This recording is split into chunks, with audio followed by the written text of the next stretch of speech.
I would like to now welcome our second group of candidates to the CSA Mayoral Forum on Education.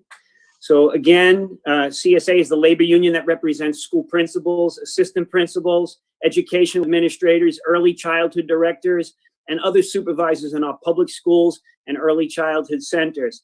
In the interest of time, I'm going to turn it right back over to our moderator, Dr. David Bloomfield, Professor of Educational Leadership, Law, and Policy at Brooklyn College. David, it's all yours. Thank you. Thank you, Mark. Welcome again to our continuing audience for the second panel. Welcome, candidates. I really want to thank you for running. It's a horrible thing to have to run for office. So I really appreciate it. And we'll get started immediately. These are all questions that are based on suggestions from CSA members. I'm going to ask you to do a 1-minute opening statement, and then we're going to get into 1 to 2 minute answers to these questions. But let's start. I'm just going to follow along with the way it looks on my Zoom. Ms. Garcia. Thank you, and thank you so much for having me. So I am a born and bred Brooklynite. I graduated from the New York City public school system. My sister is a teacher currently in the system. And I know how great New York City public schools can be as a graduate of them. And my focus and my plan has been around putting education at the forefront of how we open up our economy and ensure there's economic mobility for all students in all of our schools. I have been a public servant for the last 14 years. You might not have known my name, but I was responsible for delivering you your water in the morning to take a shower and brush your teeth, for plowing your snow, and taking away your garbage and recycling, and during COVID, delivering 130 million meals. And so I'm delighted to be here. Public education is very close to my heart. Thank you. Mr. Yang. Hello, CSA. It's such a privilege to be able to address you. Who did not dream about being a school principal when we were young, or a school administrator, or someone who's helping make our schools successful every day? My family is a product of your schools. My wife grew up in Queens, went to public school, and then went to Stuyvesant. And our son Damien goes to public school right now. I understand the importance of what you do, and I want to support you. I think that principals are closest to the action. You know what's going to be successful in your schools, what's going to work. I applaud you all for stepping up and saying that we should be doing more to keep our schools open during this time, because you know that it's the children that are most in need that are falling further behind right now. Thrilled to be here to address you all, and thank you for the work you do. My family is one of the hundreds of thousands of families that benefits from it every day. Thank you very much. Mr. McGuire. Thank you for having me. Education is gospel in my family. I grew up on the other side of the tracks, raised by a single mother, along with my grandparents, in a household that at any one point in time had half a dozen foster children. Education was my way out. In the 6th grade, I went from my school, my neighborhood, to a school. In the 11th grade, I'd done well enough. They say, go test yourself against the big boys and girls in the East. I came East alone at 16. I did well enough to apply to colleges and got into Harvard College and went on to law school and business school. Education is my only way out, was my only way out. And education is a fundamental pillar to my leadership in New York City. I should also say that my 95-year-old mother-in-law was a teacher, then a curriculum leader, then an assistant principal, and a principal in the Detroit school public system. And so education is fundamental to who I am and that for which I stand. Thank you for having me here. Thank you very much. Mr. Donovan. Thank you, David, to Mark, to all of your members that are with us tonight and around the city. I just want to begin by saying thank you. You have led through the most challenging year of our lifetimes in our schools around this city. And I am deeply grateful, as I think all New Yorkers are, all of the candidates tonight, for your leadership. And I know something about leading through crisis. I became a public servant because I was born in a different time of crisis in this city. I saw homelessness exploding around me, the South Bronx and so many other communities burning to the ground. And it lit a fire in me to go to work on behalf of this city that I love. I started volunteering in a homeless shelter. When I finished school, I came back to work in the South Bronx, Central Brooklyn, and so many other neighborhoods I'd seen burning as a kid. That began a 30-year career of public service leading through crisis. I was housing commissioner in this city in the wake of 9/11. President Obama asked me to be housing secretary in the midst of the worst housing crisis of our lifetimes. When Sandy hit our shores and cost neighbors and businesses their livelihoods, I led that recovery as well. So I know what it means to lead in this moment of crisis. Thank you very much, and thank you all. So now I want to move to the biggest picture of all, and we will get to the COVID response, but think 5 years from now, when you're finishing your first term, 9 years from now, 2030, when you're finishing your second term, and what's the one priority, the one contribution that you would be most proud of accomplishing? And how would that be the same or different what we've gotten from Mayor de Blasio? Sean, why don't you start? Mr. Donovan, you're muted. There you go. As we've said on these forums multiple times, that is the quote of 2020 and 2021. So, look, whoever becomes mayor in this city cannot leave office without repairing the damage that we've seen from COVID and the closing of our schools, and must make sure that they take on the pre-existing inequities that existed in our system long before COVID. So when I left office, I would want to be remembered for having not only raised the standards and the performance, the educational attainment of all our students, but to have done more than any mayor in this country to close the achievement gaps that still plague our system. I would do that, and I hope we'll talk more about this in the questions to come, but I would do that by creating the most diverse set of leaders and teachers in our system. Right now, we have 42% teachers of color in a system that's 85% kids of color. And I would make sure that we're investing in a recovery corps, an educational recovery corps, putting young people, CUNY graduates, to work in our schools, not only to bring teaching back, but to deal with the trauma that our kids have seen. I would invest in 150 social workers, so many different ways that we would make sure that we rebuild our schools and we take on those pre-existing inequities that have plagued our system for too long. Thank you. Mr. McGuire. Listen, I have a platform, 3 pillars: the economy, go big, go small. I want to lead the greatest, most inclusive economic recovery in the history of this city. Number 2 is safety, security, and quality of life.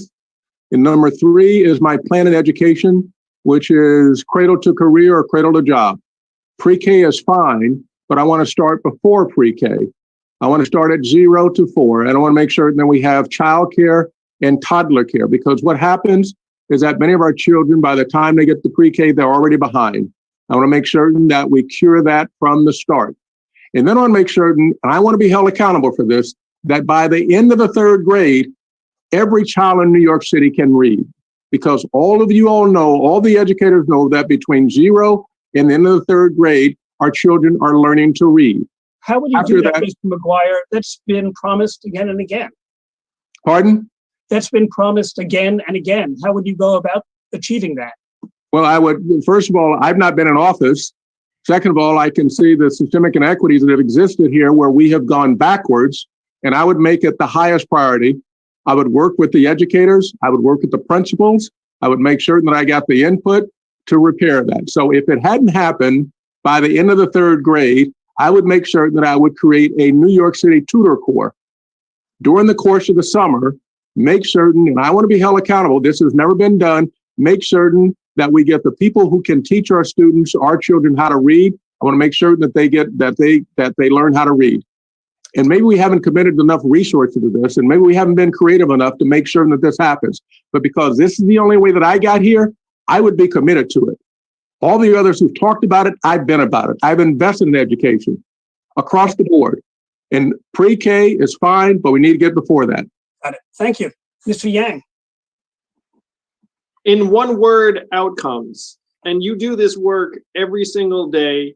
You have kids who are showing up, and then the simplest outcome is, are they graduating? But then you have this sinking feeling is that even if they do graduate, what does their life look like, or what does their professional path look like post-graduation? And there is this new term about this school to prison pipeline that we all fear is all too real. So what we need to do is we need to support the things that are working in our schools that you all know better than anyone, and then funnel our kids towards opportunities that will be resilient and appropriate for them based upon what the economy needs. And Ray is right that we have a very large, diverse economy. We need to be trying to prepare our kids for the jobs that will be there for them, and not pretend, frankly, that a four-year college is going to be the right fit for all of them. There are too many kids who are showing up who feel like they're being put on an assembly line that is not the right fit for them. And I know this in part because one of my boys is a special needs child. He's a very, very particular fit. And there are many, many thousands of families in the same boat as my family. We need to be trying to develop programs that are a better fit for our children, also a better fit for the modern economy. Thank you. Ms. Garcia. Thank you. And so when I leave office after 8 years, I want everyone in New York City to think that New York City public schools are the jewels that I know that they can be. And that means refocusing resources back on the classroom and making principals really the managers that they need to be. They are the professionals closest to having delivered that education to those kids. And so, yes, I agree. We need to have early childcare. And yes, I agree. We need to have early literacy be a real focus. And the way that I would do that is relying on the scientific programs that we know work, like the Wilson program. I know that everyone's trained in it, but to really double down and ensure that that is part of our curriculum. And then growing the number of high school seats that we think of as good high school seats, and ensuring that that is available for all of our kids. And then really being thoughtful in connecting to the private sector around jobs. And that may mean that we are going to also be investing in our trade schools and our vocational schools, because those are a lot of middle-class jobs. I mean, there are times when the senior stationary engineer electric at DEP made way more money than I did. And I know that we can create those connections into the private sector. They want to be at the table helping as well. So no matter what a kid wants to be, whether or not that's fashion or finance, that they are able to thrive in the 21st century. Thank you. So let's move to those youngest children. The question is, how would you address inequities that exist for both staff and students in CBO-based early childhood programs, different from their counterparts at the DOE? And we'll start again with Mr. McGuire. You addressed that to begin with. What about those inequities between the private sector early childhood centers and the DOE centers, both in terms of salaries and supports? It shouldn't be the case. Let's just talk about where you ended on salaries and support.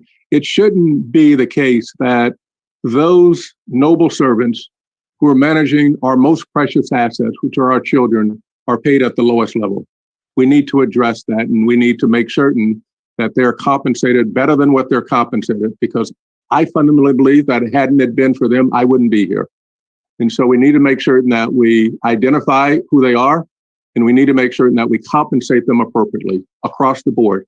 Then we make certain that we should make certain that the services that are available, that we invest in those services and make sure that there's a commitment to those services. I'd be held accountable for that. This is not something I'm prepared to delegate because it's so important and so close and so deeply profound to my own existence. I look across the board to make sure that the quality standards are quality standards that exist across the spectrum. Remember, I went from the streets to the suites because of education. And if I hadn't had the early childhood education and support from my mother, I wouldn't be here. So that is my commitment. Thank you. Mr. Yang, equity in early childhood education. you all have been put in a nearly impossible situation where you're being asked to educate our children every day, but you know in your heart of hearts that 2/3 of their outcomes are determined outside of school. And a lot of that is before they even show up day one for kindergarten.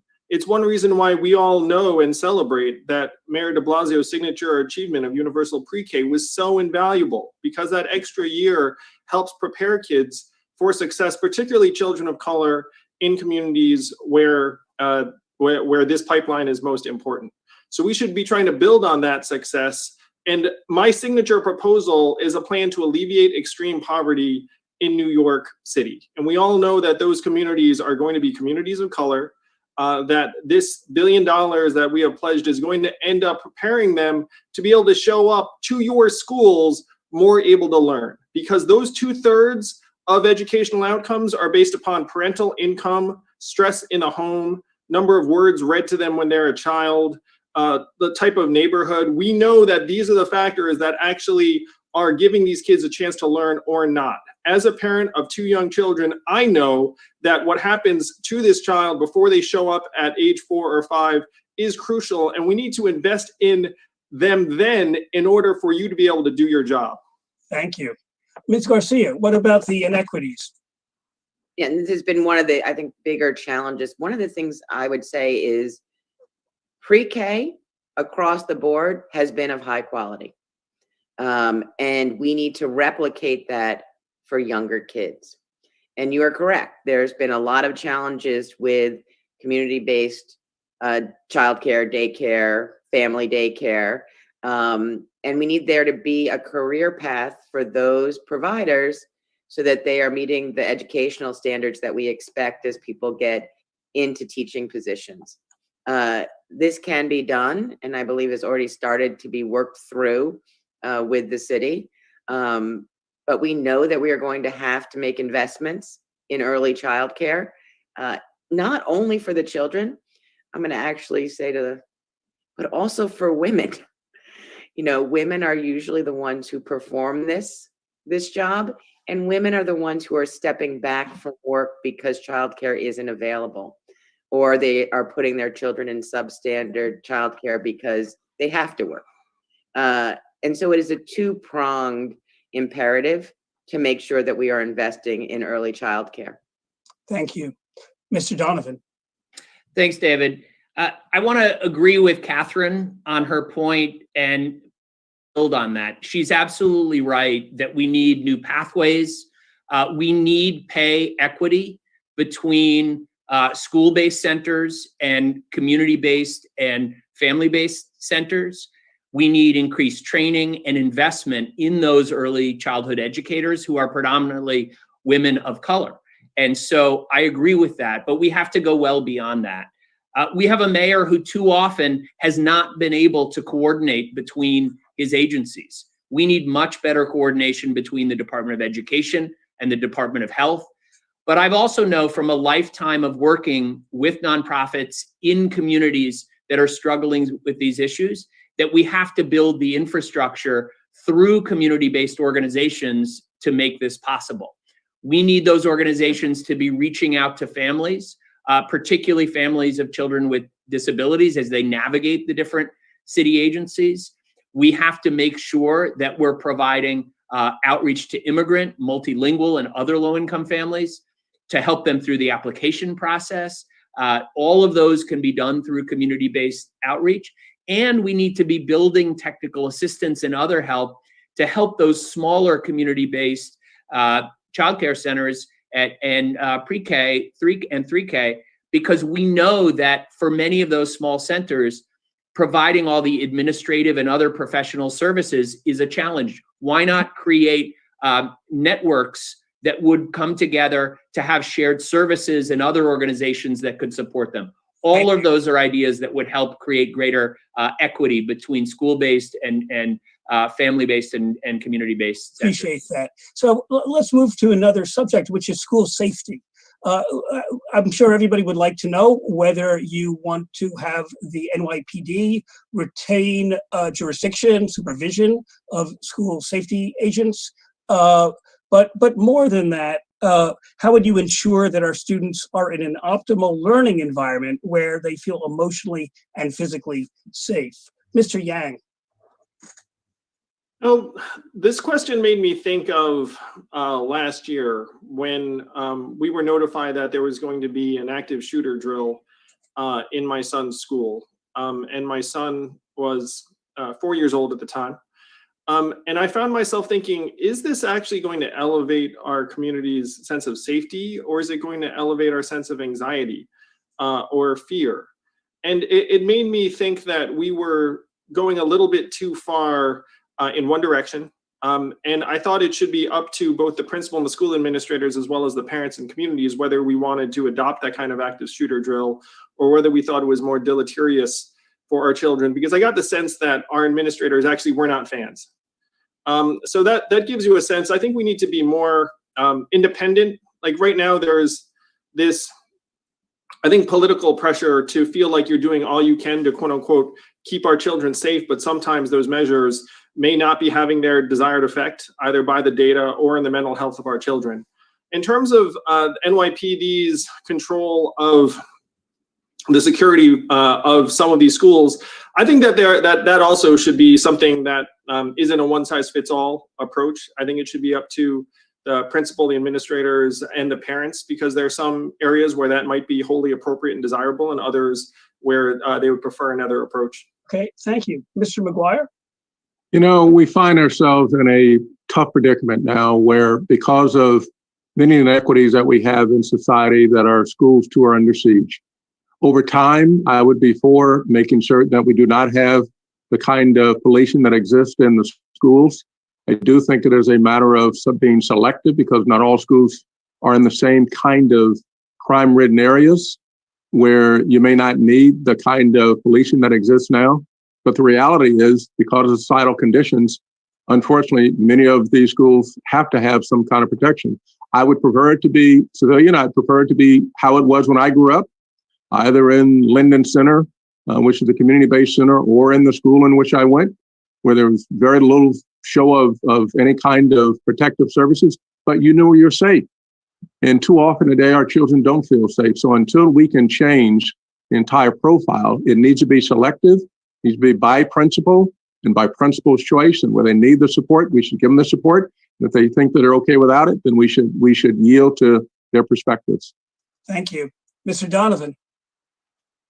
So I want to answer this directly, which is that I do believe we need to remove police from our schools, but we also need a much broader approach that looks at the underlying causes of violence and crime as the public health challenge that they are. I already talked a little bit about some of the ideas in my 10,000-word education plan that you can find on my website at seanfornyc.com. Very long. That include an educational recovery corps, 150 more social workers. We need to really make sure we're dealing with all the needs of our children that underlie the violence that we see.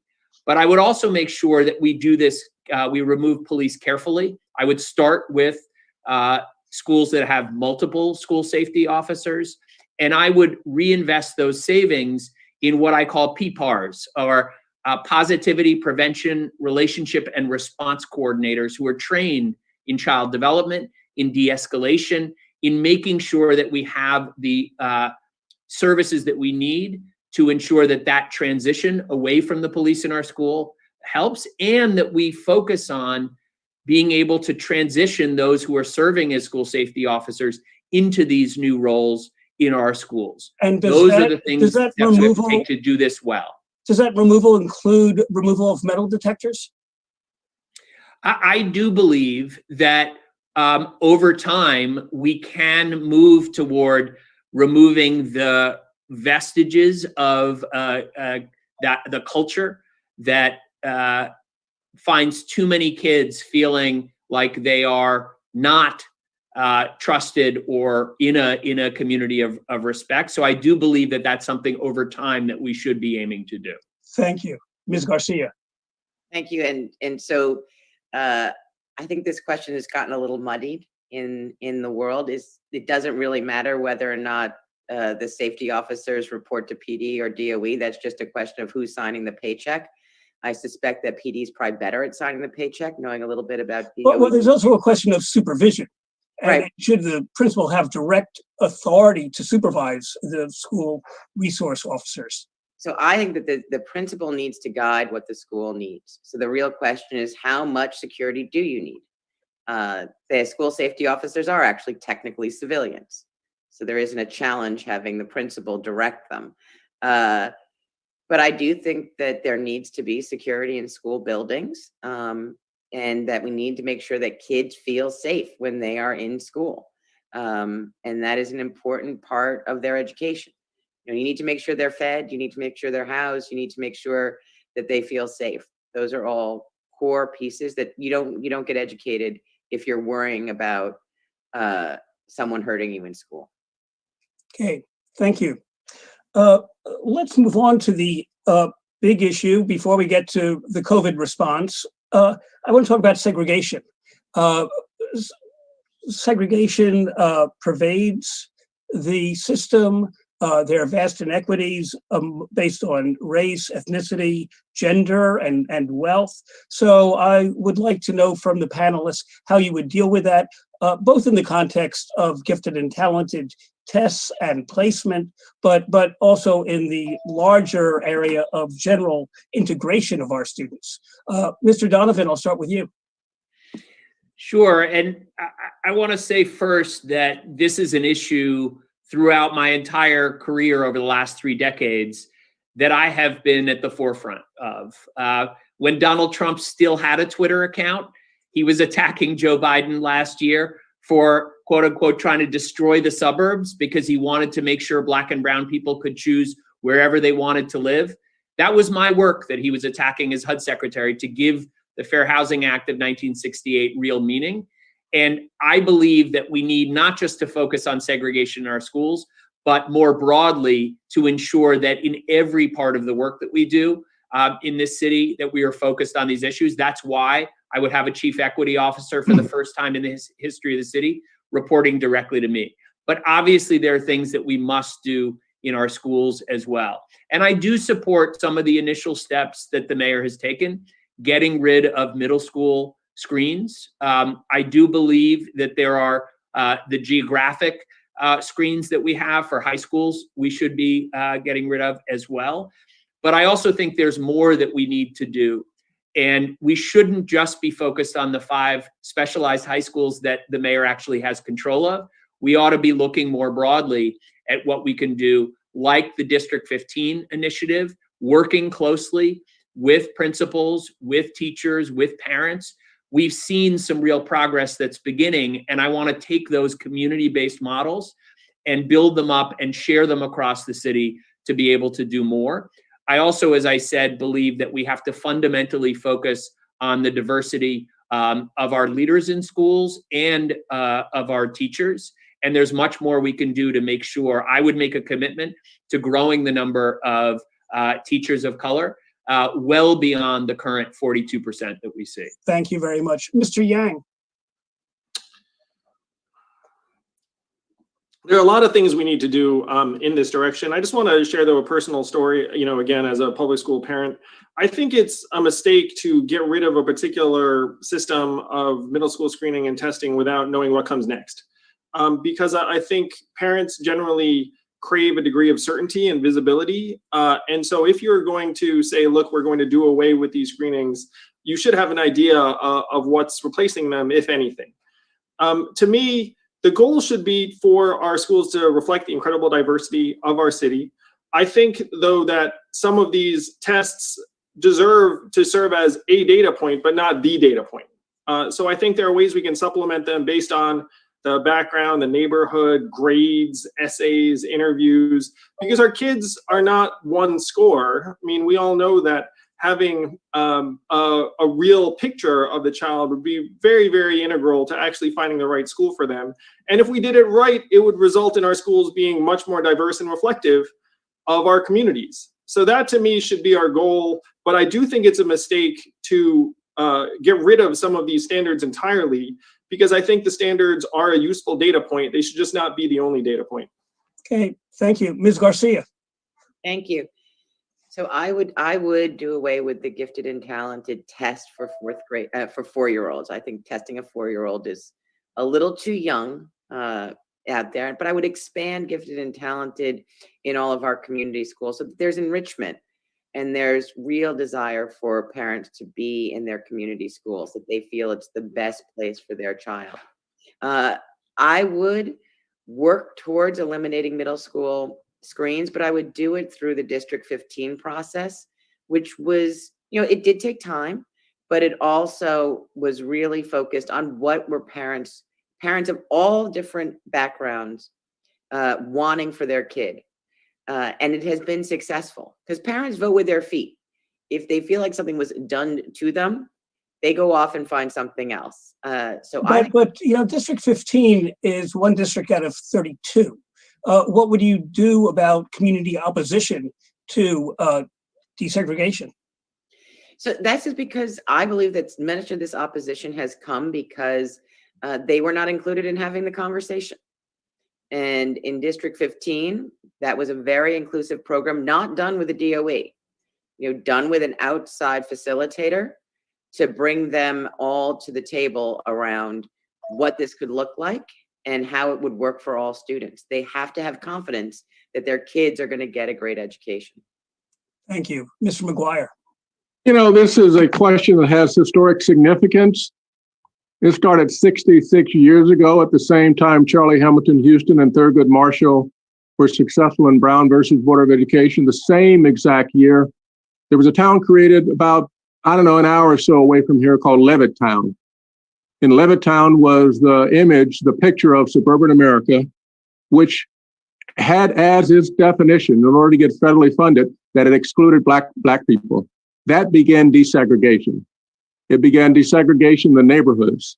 In 1954, we began desegregation with all deliberate speed in the educational system.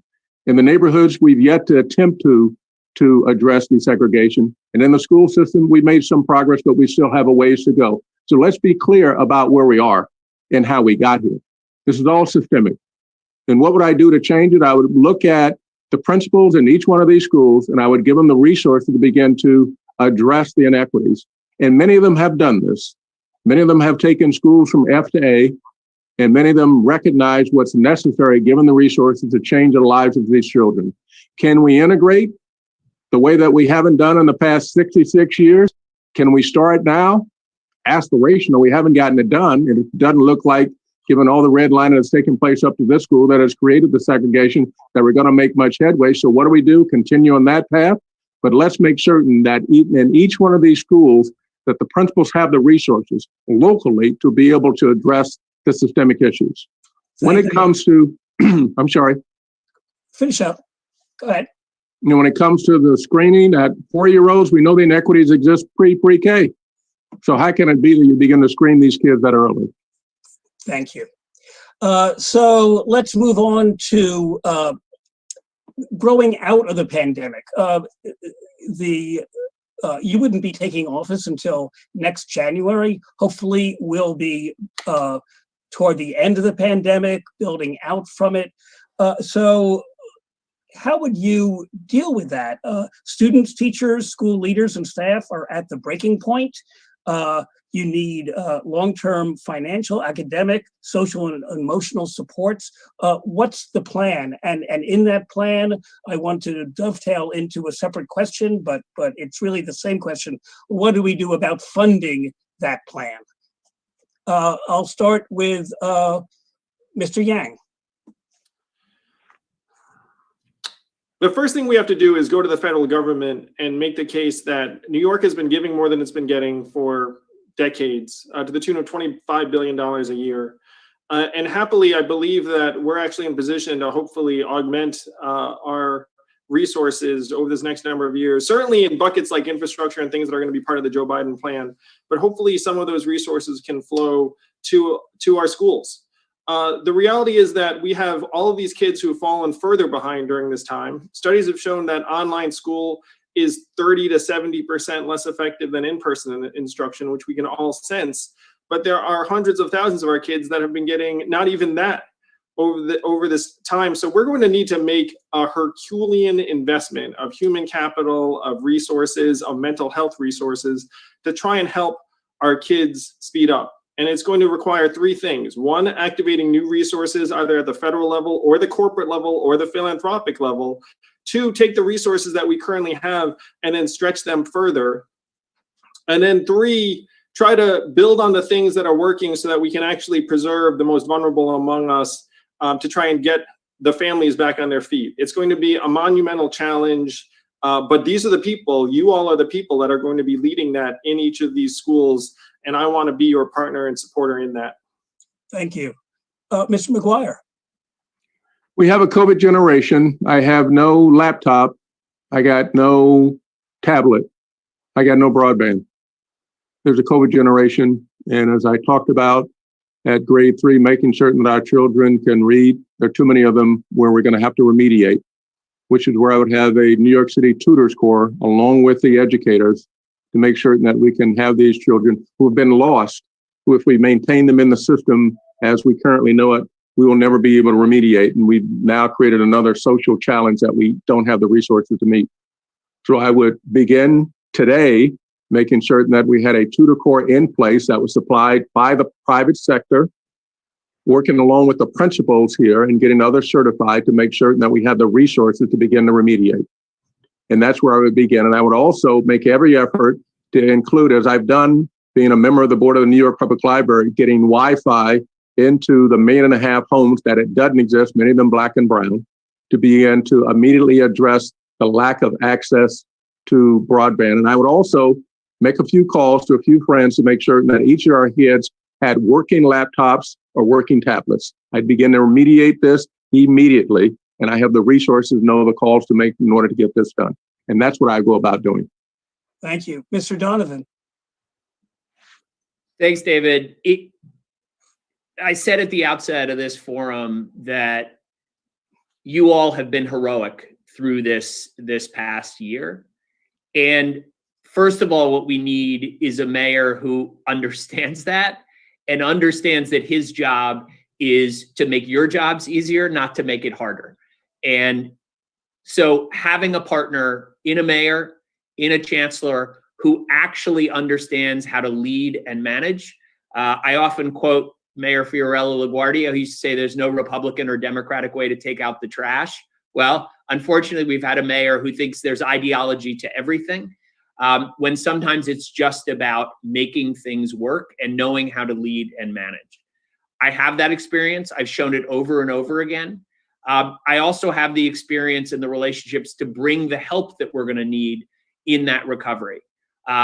This isn't just theory to me. While running for mayor last month, I was on the phone on both sides of the aisle with leaders in Congress, with incoming leaders in the Biden administration, helping negotiate a deal, a COVID relief package that included almost $100 billion for schools, that included the food and housing assistance that we needed to make sure that we recover. And I am unique in this race to be able to bring every one of those relationships and that experience, overseeing the $4 trillion federal budget, to help New York City and our schools get the resources that we need and deserve. And finally, we need the right investments in those schools. I've already talked about some of those things I would do, an education recovery corps and others.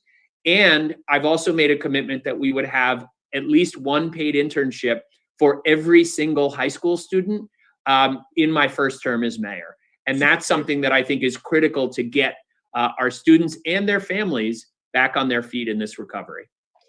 Ms. Garcia. Thank you.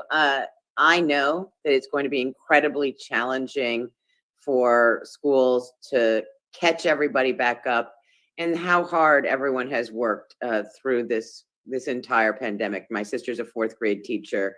She doesn't really know day to day whether or not she's going to go to the building or not go to the building.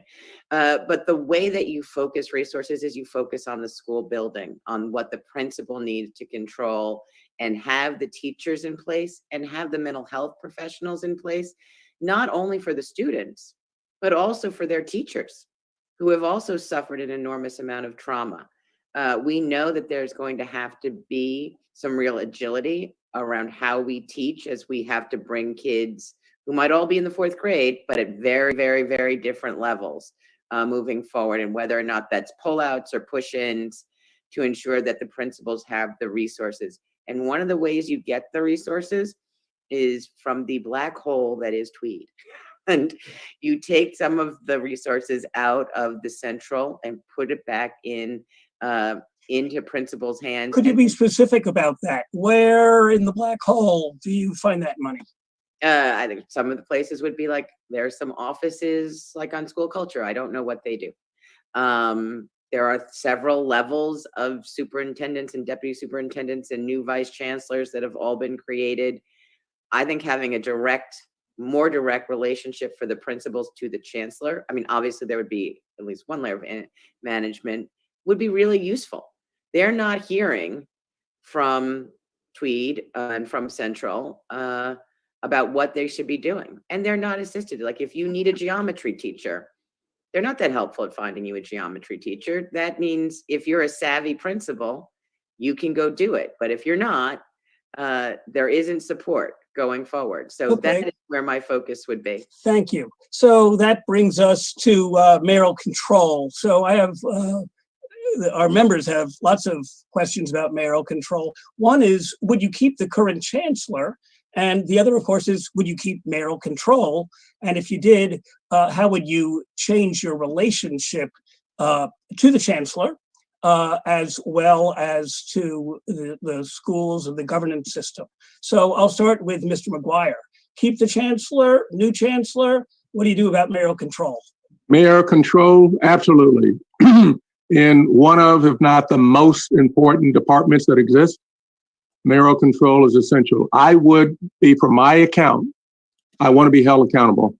And I would have a chancellor who was focused solely on executing on my priorities, which is to address the systemic inequities so that our children, especially the ones who look like me, have the same opportunity that I had So for education. would you be sort of a super chancellor? Would educational directives come from City Hall, or would they come from Tweed? City Hall or where? Or Tweed, the DOE headquarters? You know, I would take input. I'd want to, and one of the things that we've done less well is take input from the parents. We've done less well at taking direct input from the principals, the people who are teaching our children. And so I would take that input. I would want to make certain that the chancellor received that input, that I would receive that input directly. So I wouldn't abdicate. I would certainly make certain that the chancellor took on the responsibility, but I would want to also be held accountable, which is why I think mayoral control is so important. I wouldn't delegate it, because if you have too many people who are responsible for everything, for something, nobody's responsible for anything. And I would want to be held accountable. And I know how to get this done. And would that chancellor be the current one or a new chancellor? I would get a current, it would likely not be the current one. It would likely be someone who, because I don't have a relationship with this chancellor, I can't tell you that definitively, but what I would want is somebody who shared the values unequivocally that I have with respect to how our kids get educated. Thank you. Ms. Garcia.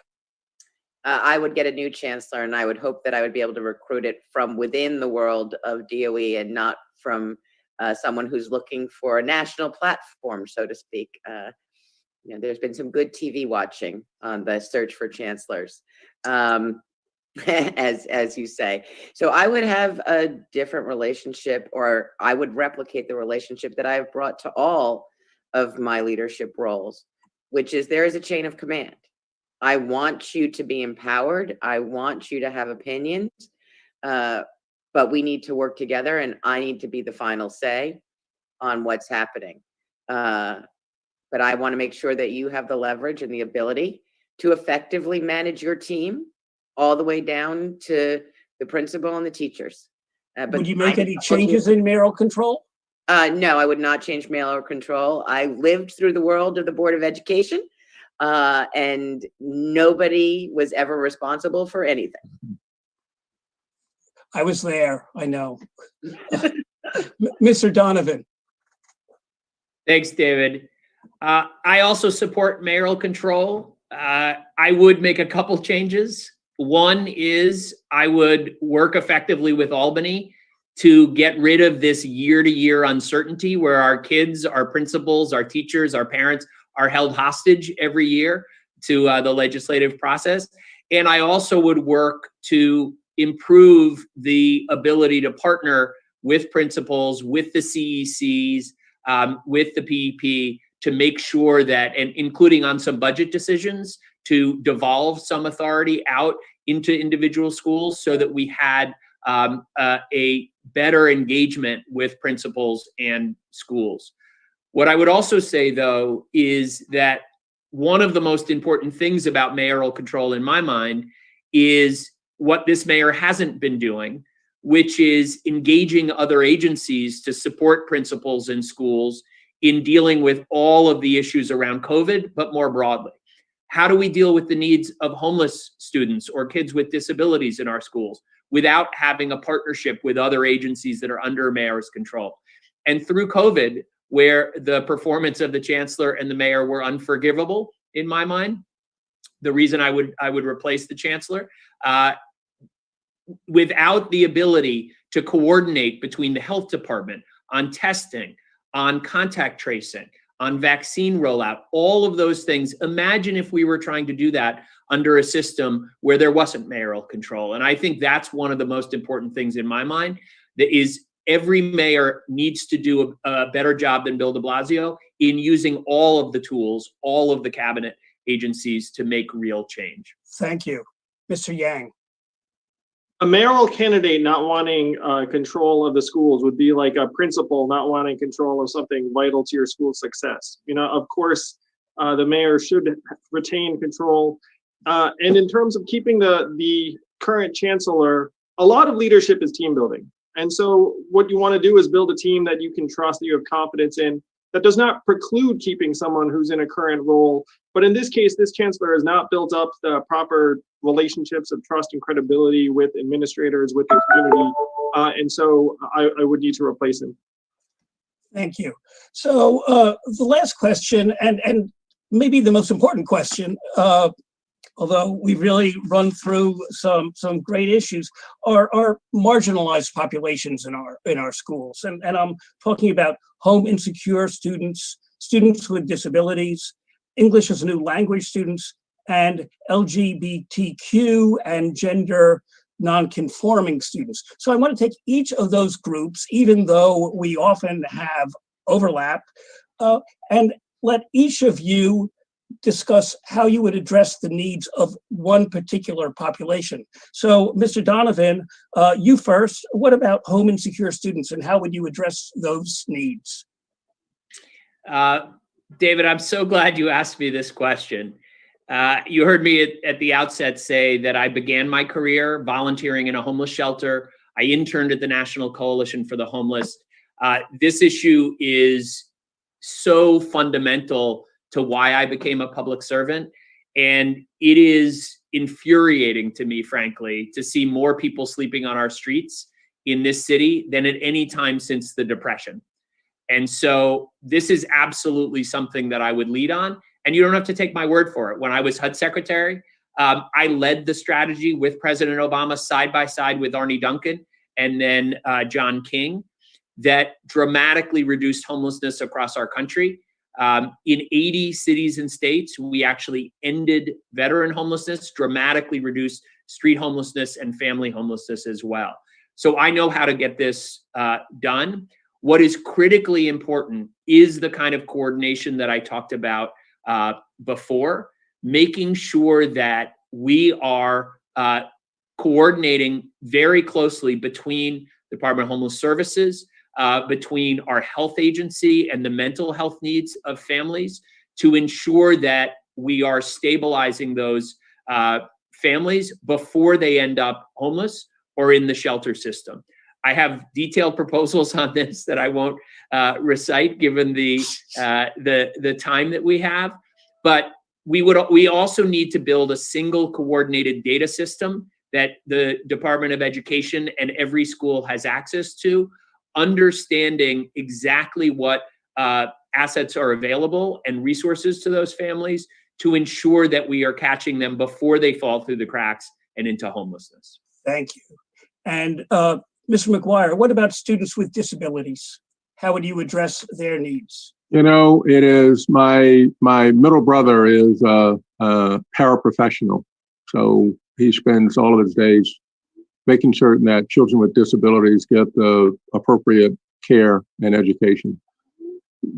My word tells me that we ought to take care of the least of the amongst, which are the children with disabilities. So we need to make certain we have programs that address this directly, but programs that are sensitive enough to not create a stigma. Programs that make certain that these children are treated the same, that they are given the same opportunities, and that their disabilities are disabilities that are accepted naturally, so that we have the systems in place, the mental health care facilities in place, the mental health care professionals in place, and to make certain that our teachers and our principals understand the sensitivities, but also make certain that they don't in any way identify any differences in how these children get treated, because the stigmas that get cast early are stigmas that last a lifetime. And so I understand, having grown up with children with disability, what that's like in my school, especially those who are called special ed, which created a stigma that lasted with them for the entirety of their youth and into their adulthood, which then created issues that were different to the issues that anybody who didn't have that stigma wouldn't have to address. So I'm quite sensitive to it and quite sensitive to the need for us how to address it and what it's taken to be able to address it. Thank you. And Ms. Garcia, what about English as a new language students? We need to ensure that all students are prepared and being able to. So this means that we need to ensure that ESL services are pushed into classrooms or are pulled out, that we are giving them the extra support. I also believe we should be leaning into bilingual education as we move forward, because we know that as you get into the 21st century, being multilingual is actually a huge plus. And we need to know that we are supporting them, because they will end up being often their parents' only source of communication to the English-speaking world. So we need to be celebrating children who have skills in multiple languages, but also ensuring that they are getting what they are supposed to get under many a court order, the English language, the ESL teachers that they are required to have as we move forward. Thank you. Thank you. Mr. Yang, LGBTQ and gender non-conforming students who are often discriminated against in their schools, how would you address their needs? We need to let folks know from day one that gender is a social construct and it's not just boys and girls, and let folks know that from kindergarten, pre-K on. Train our teachers to be able to identify and support children who may be struggling with their gender identity in some form or another, and then identify individual mentors and resources for young people who are finding themselves in this way. Because I think for many of them, a sense that it's going to be okay from someone who's older and has been through that here in New York City would be incredibly valuable. It's a continuous struggle, because we know that kids often will be quite harsh and even cruel to folks that are different from them. And so we need to start young. We need to start very, very early and let people know that that gender is something that is not necessarily what some people were taught when they were very, very young, that it's not just boys and girls, that it's a social construction that is fluid. Thank you. So we're at that point of closing. Mr. Donovan, 1 minute. Thanks so much, David.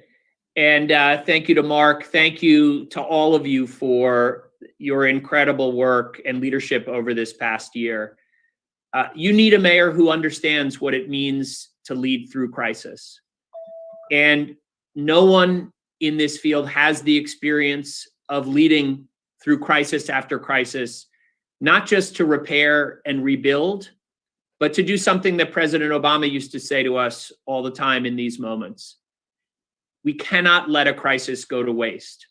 And so you need a mayor who will partner with you, as I've done with union leaders across my career, with Mike Fishman when I led housing in this city, to ensure that workers in our affordable housing, Workers across our city were at the forefront of every policy that we made. That's why he's a co-chair of my campaign and ensuring the leadership that guarantees good paying jobs and a voice for principals and workers across this city. That is how I have led throughout my career.